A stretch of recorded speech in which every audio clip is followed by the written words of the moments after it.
Hello,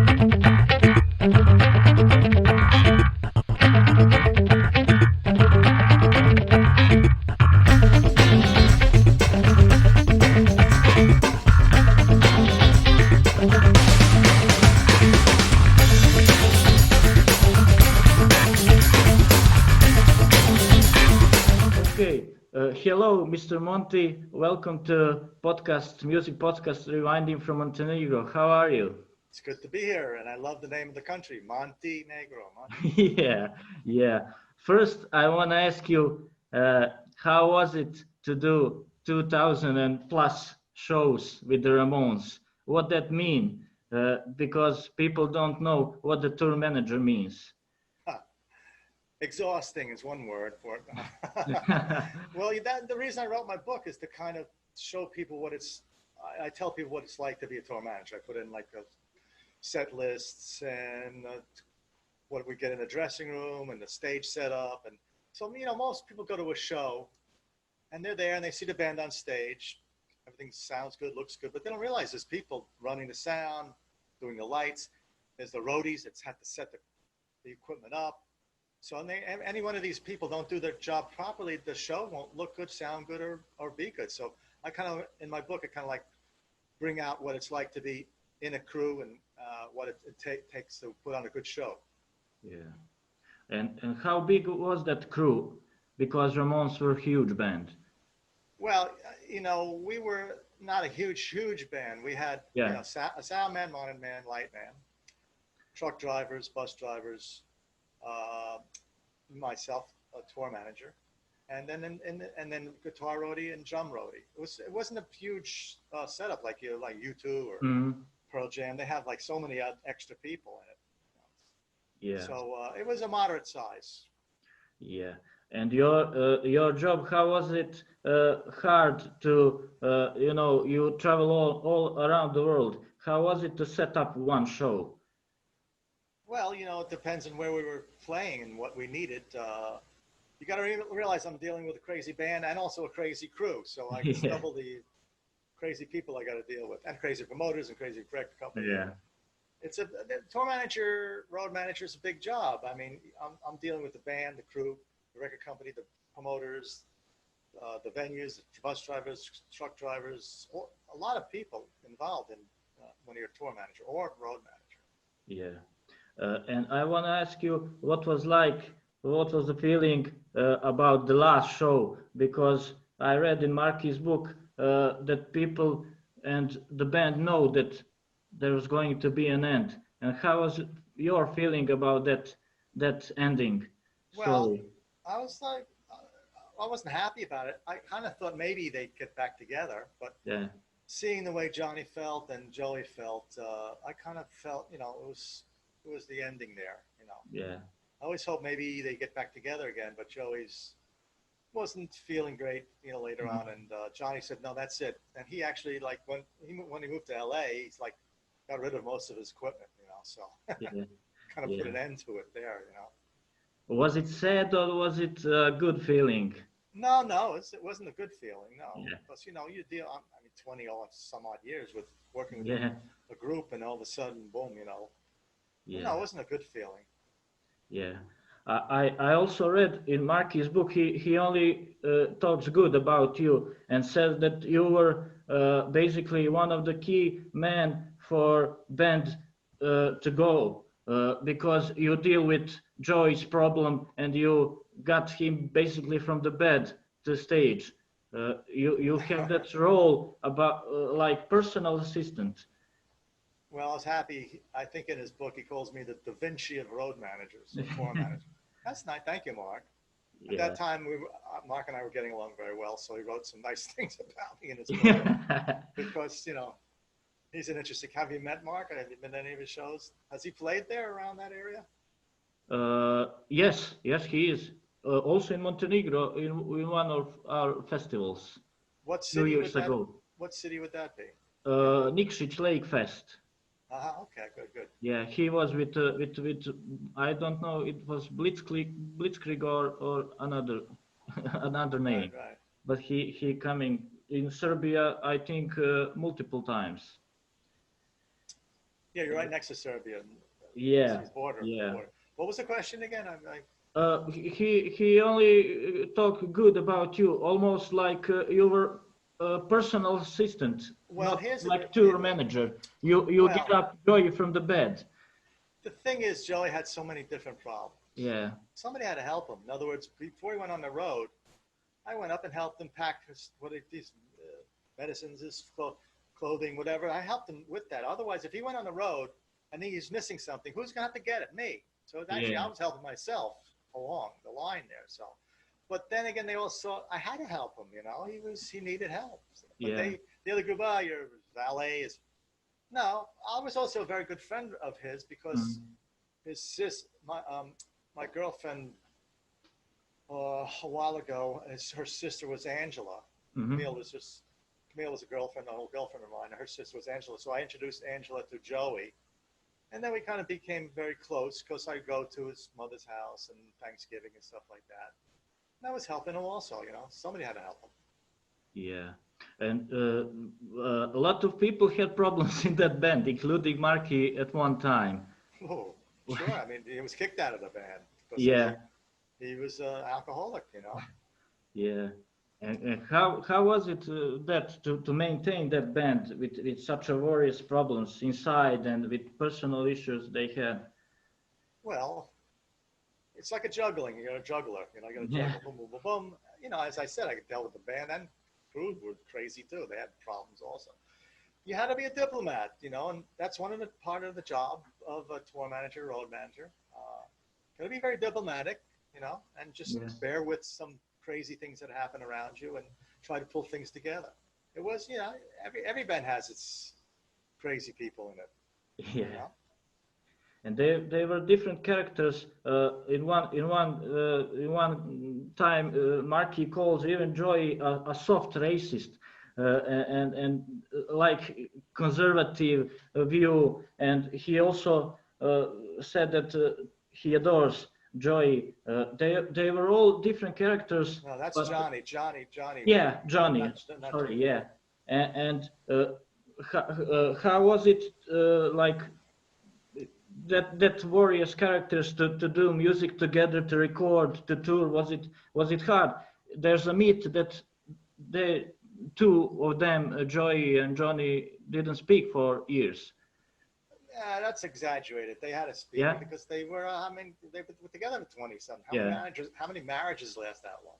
Yeah. Initially, in the beginning, they were friends. They formed the group. They were in the group for a long time, you know, and. The problem is when the Linda thing with Johnny, Joey, and the Linda thing came about, it was hard for Joey to really, they didn't socialize. That's what the trick on that is. So, you know, they realized that why should they fight and lose making music, going on stage? When they went on stage, they got that great feedback of the audience. Do you play an instrument at all? Are you a musician? Yeah, drumming. So you know, it's like you go on stage, you're playing, the audience is feeding back, you're getting a high, you know. Right. That's why a lot of people in groups, when they come off stage, they want to keep the high. They take drugs to keep it going, you know. Yeah. It's an adrenaline type of rush.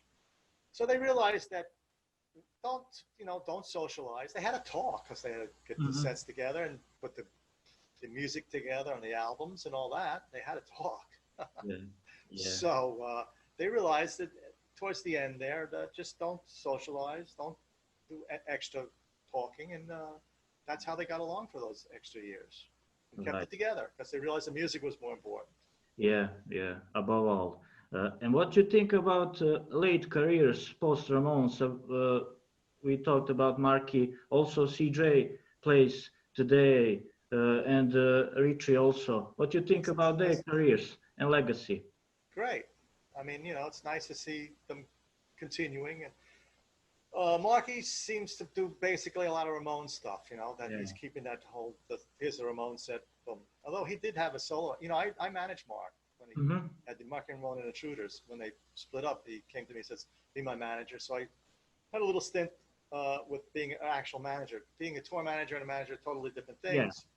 I got him his first deal, the Mark and Ronan and Intruders album, and put him on the road with another tour manager. I stayed back.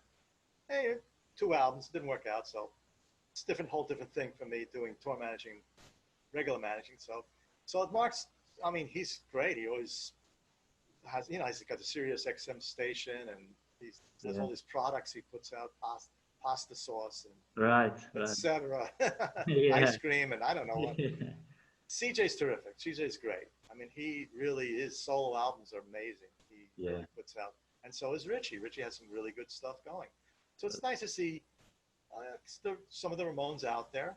Not, you know, unfortunately, not the original group, which is unfortunately the four dead. Which, what a sad thing that is. You know, Johnny, Joey, Dee, Tommy. Yeah. But it's nice to see that it continuing. You know. Yeah, Richie is famous because he also sings one of those albums. Well, yeah. Also, he wrote some stuff too. Yeah. They let him. I think he was the first one that they let contribute to writing in the Ramones. So it was nice, and he really worked out well until he flaked out and decided to quit abruptly. But now he's back, you know, going out and playing with, you know, doing his own stuff and Ramones stuff. So it's nice. People want to see the Ramones things. The Ramones songs played by real Ramones. By the way, have you read my book? Not yet, but I will. Tell me what you think about their legacy. You know, there's a museum in Germany. What do you think? Do they have a right place that they deserve in States and in New York? Well, that's a funny thing about it. There should be a museum here in New York City. Yeah. The museum in Berlin is terrific. Have you been there? No, I just saw the tour online. Yeah, you should go there. It's really worth it. Flo, good friend of mine, is in charge of that. He was a huge Ramones collector. He got a bunch of stuff together and decided, oh, I'll open a museum. He did this a number of years ago, and I donated some stuff. And he's always online when there's auctions. I had some auctions of my stuff. He bought some stuff, and he's always buying Ramones stuff. So he has a pretty extensive collection there. Yeah. And it's worth seeing. Unfortunately, there should be a New York museum, you know. I mean, they're from New York. Yeah. But it's nice to see a Ramones museum anywhere. It's like I say, when I talk to people, hey, do you know where the Ramones museum is? And they know New York, no, Berlin, you know. It's a beautiful city. Have you been to Berlin? It's really nice. No, not yet. No. But they have streets in New York, the Rock and Roll Hall of Fame, but they shape the modern music in great ways. So do you think that perception of public they have what they deserve in media in well, you talk about streets. There's a Joe Ramone place. Yeah. And there's also in front of Forest Hills High School, they named the street Ramone's Way, which is, I went to Forest Hills High School too. So it's nice to see that two street signs named after the Ramones. I mean, the Ramones are bigger now than when they worked together. That's the unfortunate. I mean, it's nice to see that. I'm amazed how big the Ramones are. I mean, they say Stones, Beatles, Ramones, the same breath. That's unbelievable. It's terrific, you know. Right. Unfortunately, the original guys are not here to see the fame, you know. I feel bad about that. I have a joke. I'll tell this a million times already. If the Ramones were this big, when I was working for them, I would have gotten a big raise. Told it too many times, that joke. But I'll tell it again. I'll tell it for the Montenegro. Yeah, they sell albums today even, like Elvis, like Beethoven. Well, yeah, not only albums. I mean, they're on movie soundtracks, they're in TV commercials. They couldn't get this when they were around, the original group. It's unfortunate. Yeah, also they are fashion gods. Yeah, the T-shirts. I mean, everybody's wearing a T-shirt. A lot of people don't even know the Ramones. They wear the T-shirt. That's weird in my opinion, but it's a nice looking logo. You know, right. If you wear a band logo that said Ramones on it, you should know a little bit about the band. But that's Arturo Vega, right? Oh, yeah, he's great. Poor Arturo. Another guy that was not around now to see how big the Ramones are now, you know? Right. And when we talk about book, how you decided to write a book about tour with the Ramones? Well, people were approaching me a while, write a book. I didn't feel really comfortable when Joey was around. So, you know, Joey passed away, so I could say things in the book that probably would have upset him, you know. Yeah. So what happened was basically Joey put out a solo album on Sanctuary Records. And at that time, they had a publishing company. So when the time came right, a good friend of mine, Kevin Patrick, who manages Matt and Kim and the A&R guy, and good friend of mine, at the right time brought me into Sanctuary, and they had a publishing house, and they said, good, let's do it. But I told them, look, I'm really not a writer. You know, they said, don't worry, we'll get you a ghostwriter. So they went through a number of people, and I found this gentleman, Frank Meyer. I don't know if you noticed on the book, there's this Monte A, Melnick, and Frank Meyer. Mm-hmm. And they brought him in, and I talked to him, and he was really a talented guy. He's in the Street Walking Cheetahs in LA, and he plays with a number of groups. He's playing with James Williamson of the Stooges and Thor, and he also writes a number of different type of books and journals and stuff. And I brought him in, and he did such a great job. I gave him co-author for the book, so we hacked out the book together. And how was your memory about the situations? It took a while to dig things out. I still have trouble remembering a lot of stuff, but at that time, you know, the book came out in 2004, so it's been in 3 different editions. By the way, it's 7 different languages, and the new version is the bonus edition. If you get it, make sure you get the one with the, if you want to put up on it, the red Ramones. It says bonus edition on Amazon.com. Unfortunately, it's not translated into other languages. My other previous book, that one there, is in 7 different languages. But it's okay. In English, we will read it. They should give you a name, Ramones. What? Ramones? Yeah, because they were Ramones, you were Ramones. Okay. And it's funny question, but who you miss the most of them? I know you love all of them, but who were your best friends? Well, you know, Tommy and Joey. I mean, I grew up with Tommy. I went to junior high school with Tommy. I went to high school with Tommy. I was in bands with Tommy. I played bass with Tommy in several different bands before the Ramones. So I knew him for like 50 years. And Joey, I got to know him very well because of the relationship of my girlfriend and her sister, Angela.